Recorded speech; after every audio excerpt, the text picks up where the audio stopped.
Hello friends, welcome to learn economics and law. मेरा नाम प्रियंका वशिष्ठ है। आज हम बात करेंगे जून 2018 के क्वेश्चन की। हमारा चल रहा था फाइनेंशियल रीस्ट्रक्चरिंग चैप्टर। टैक्समैन के क्रैकर्स स्कैनर से हम क्वेश्चंस कर रहे हैं और ये 3 नंबर का क्वेश्चन आया हुआ है आपके जून 2018 में। ठीक है, ओल्ड सिलेबस के हिसाब से। इसमें ओवर कैपिटलाइजेशन और अंडर कैपिटलाइजेशन के बारे में पूछा गया है।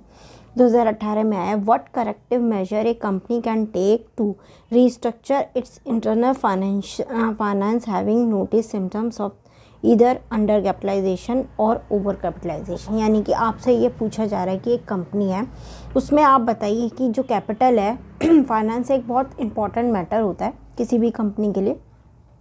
तो आपसे ये पूछा गया है कि आप ये देख के बताइए कि जो कंपनी है वो जो उसके पास कैपिटल है वो ओवर कैपिटलाइजेशन है या अंडर कैपिटलाइजेशन है। यानी कि जितना उसके यहाँ ऑपरेटिंग सिस्टम है, यानी कि जितना वो कंपनी काम कर रही है उसके हिसाब से उसके पास सफिशेंट पैसा है या नहीं है, या फिर पैसा जितना वो ऑपरेटिंग सिस्टम है उसका जितना वो काम कर रही है उससे ज़्यादा पैसा वो अपने पास रख रही है। तो वो आपको सिचुएशन क्लियर करनी है कि ओवर और उसके बाद क्या होता है, सिम्टम्स क्या होते हैं, उसको कंट्रोल कैसे किया जाएगा, ये आपसे पूछा गया है। 3 नंबर का क्वेश्चन है, ज़्यादा नहीं लिखेंगे इसमें। सबसे पहले आपको डेप्ट और इक्विटी, 2 शब्द होते हैं डेप्ट और इक्विटी। एक कंपनी के लिए फाइनेंस को बैलेंस करना यानी कि डेप्ट और इक्विटी को बैलेंस करना होता है। डेप्ट होता है यानी कि जो आपने कंपनी के ऊपर जो लोन चढ़ा हुआ है, यानी कि जो आपने लोन ले रखा है और उससे आप अपने कंपनी का काम कर रहे हैं। और इक्विटी होती है यानी कि आपके पास जो अपना पैसा है, आपके कंपनी के पास जो अपना पैसा है वो, उन दोनों की रेशो का बैलेंस ही फाइनेंस को बैलेंस करता है आपका। ठीक है तो जहाँ पर भी कंपनी में फाइनेंस की बात आती है, बैलेंसिंग की बात आती है, हेल्थ उसमें वेल्थ को उसको बैलेंस करने की बात आती है, तो वहाँ पर आप डेप्ट और इक्विटी 2 शब्द उसको बैलेंस करने की बात करेंगे। देखिए क्या लिखा है, a balance of equity and डेप्ट is essential for smooth financial management and maximization share holder wealth. यानी कि एक कंपनी में डेप्ट और इक्विटी की रेशियो को बैलेंस करना बहुत ज़रूरी है, जिससे कि कंपनी के फाइनेंस यानी कि उसका ऑपरेटिंग सिस्टम ठीक से काम कर सके और जो कंपनी के शेयर होल्डर्स हैं उनकी वेल्थ बढ़ सके, मैक्सिमाइजेशन हो सके उनकी वेल्थ का। ठीक है, as a company may face financial difficulties due to in equilibrium between equity and डेप्ट फंड। यानी कि यदि कंपनी के पास इक्विटी और डेप्ट का जो है वो इनसफिशिएंट होगा और उनमें बैलेंस नहीं होगा तो कंपनी को फाइनेंस से रिलेटेड डिफ़िकल्टीज उठानी पड़ सकती हैं। ठीक है, एक पॉइंट आपका ये बनेगा, फाइनेंस और इक्विटी, डेप्ट और इक्विटी की आप बैलेंसिंग की बात एक पॉइंट में दे देंगे इसमें। ठीक है, उसके बाद है financial restructuring of a company is a rearrangement of its financial structure to make the company finance more balanced. In simple word it is a adjustment of डेप्ट और इक्विटी रेशियो।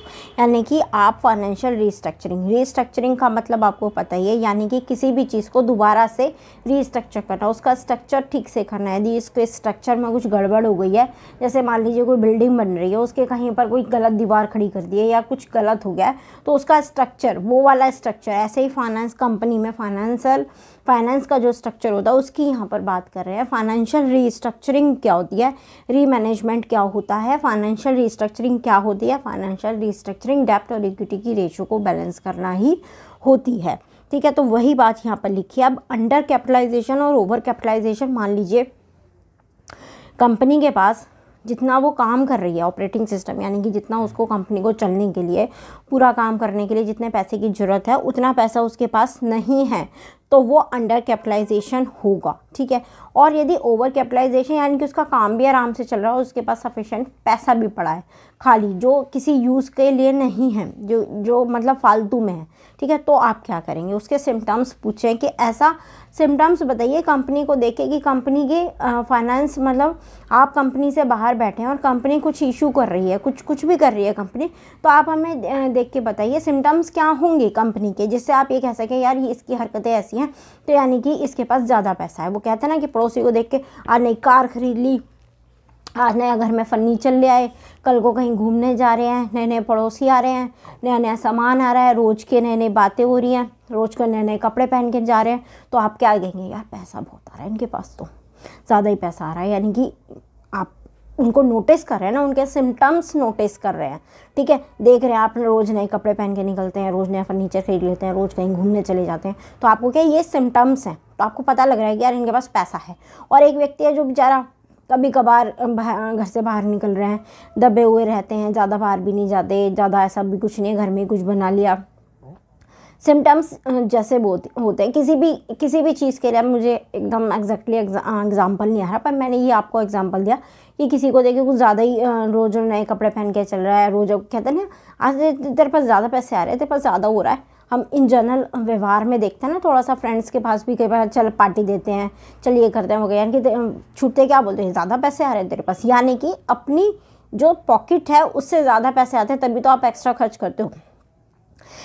सेम वही कंडीशन कंपनी के साथ है। यदि company के जो काम करने की, यदि कंपनी बायबैक कर रही है, कंपनी शेयर इशू कर रही है, कंपनी डिबेंचर इशू कर रही है, कंपनी बॉन्ड इशू कर रही है, कंपनी डिविडेंड दे रही है, कंपनी डिविडेंड कम कर रही है, तो ये सिम्टम्स होते हैं किसी कंपनी की फाइनेंशियल हालत को चेक करने के, ठीक है। अब तक तो मैंने तुम्हें एग्जाम्पल दिए हैं, पर ये जो है यदि कंपनी का डिविडेंड कम कर रही है, डिविडेंड ज़्यादा कर रही है, कंपनी इक्विटी इशू कर रही है, कंपनी डेप्ट डिबेंचर इशू कर रही है, ये सब चीज़ें क्या होती हैं, कंपनी की फाइनेंशियल हालत को बताती हैं कि भैया कंपनी की फाइनेंशियल हालत कैसी है।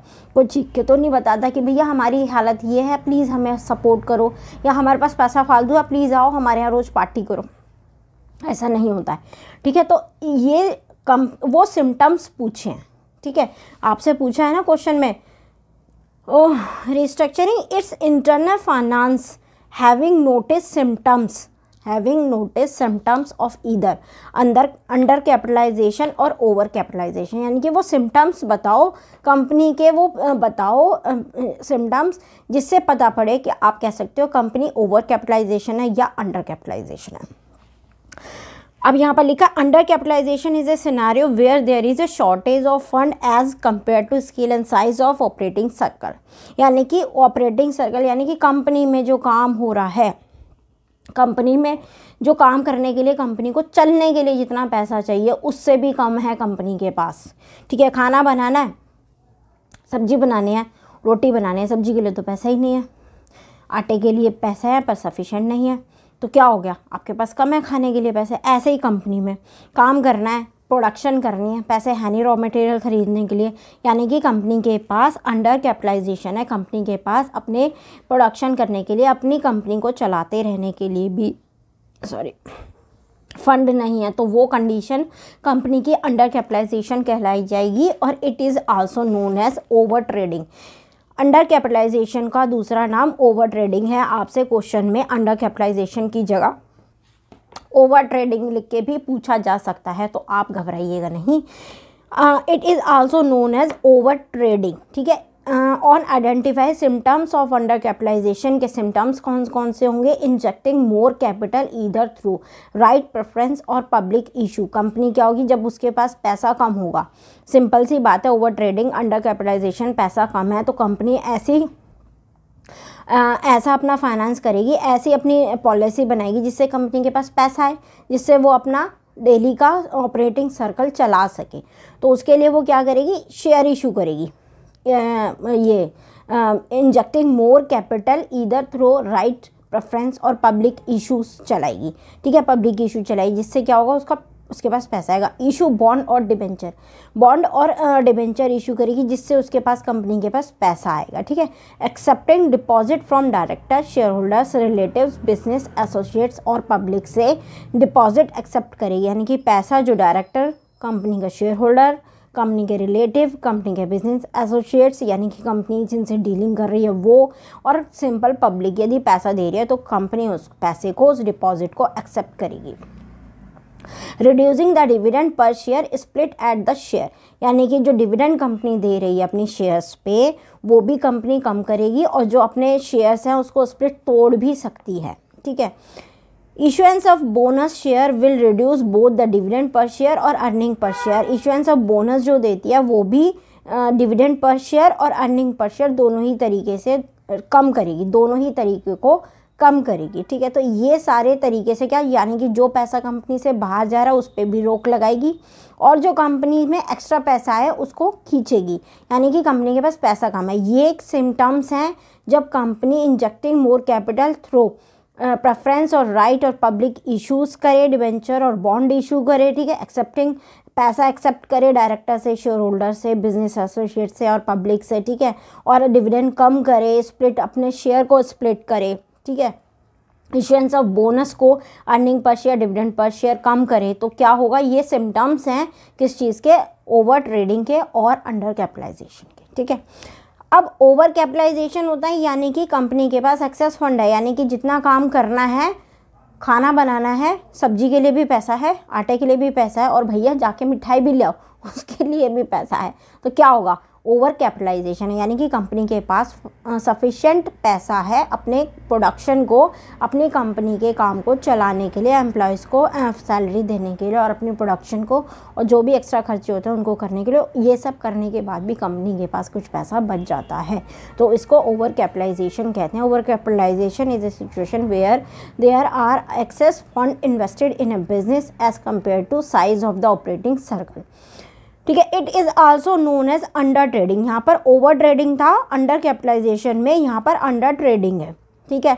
ऑन आइडेंटिफाई सिम्टम्स, सिम्टम्स क्या होंगे, buy back of own share, company क्या करेगी, मार्केट में जाके अपने ही शेयर खरीदेगी। बाय बैक कंपनी कब करती है, जब उसको अपनी कंपनी पे पकड़ बनानी हो, क्योंकि कंपनी में ऐसा तो होता नहीं है ले भैया पैसा चीज़ मुझे दे दे, जिसके पास जितने ज़्यादा शेयर होंगे कंपनी में उसकी उतनी ज़्यादा हिस्सेदारी होगी। तो कंपनी क्या करती है, भैया हमारे पास पैसा फालतू है, हमें अपने ही शेयर दे दो, हमें अपनी कंपनी के शेयर बायबैक करना शुरू कर देती है। Reduction of capital by paying surplus capital, ठीक है, reduction of capital by paying surplus capital to the share holders, share holders को सरप्लस पैसा देना शुरू करती है। रिपेइंग लोन्स, जितने लोन्स हैं इंस्टीट्यूशन के, बैंक्स के, कंपनी के, यानी कि कंपनी ने उन बैंक से, इंस्टीट्यूशन से जितना लोन ले रखा है वो पेमेंट करना शुरू कर देती, उनको पेमेंट कर देती है। Repaying fix deposit taken from public, public से जो लिया है फिक्स डिपॉजिट वो रीपेमेंट करना शुरू कर देती है। रिडीम करती है डिबेंचर्स को, बॉन्ड्स को। प्रेफरेंस शेयर में भी redeem through capital reduction scheme, और प्रेफरेंस शेयर रिडीम करती है किस स्कीम के थ्रू, कैपिटल रिडक्शन स्कीम, ये हम पढ़ चुके हैं, ठीक है। तो ये क्वेश्चन 3 नंबर का है, इससे ज़्यादा लिखना नहीं है। सिंपल सिम्टम्स तो बताओ अंडर ओवर कैपिटलाइजेशन क्या होता है, और स्टार्टिंग में ये बताओ कि फाइनेंशियल रीस्ट्रक्चरिंग क्या है, डेब्ट और इक्विटी शेयरों की बैलेंसिंग को आप फाइनेंशियल रीस्ट्रक्चरिंग बोलेंगे, ठीक है। ये क्वेश्चन हो गया यहाँ तक। यदि वीडियो देख लिया, समझ में आया है कुछ, तो कमेंट करके बताना, ठीक है, और चैनल को लाइक करना, शेयर करना। बाय।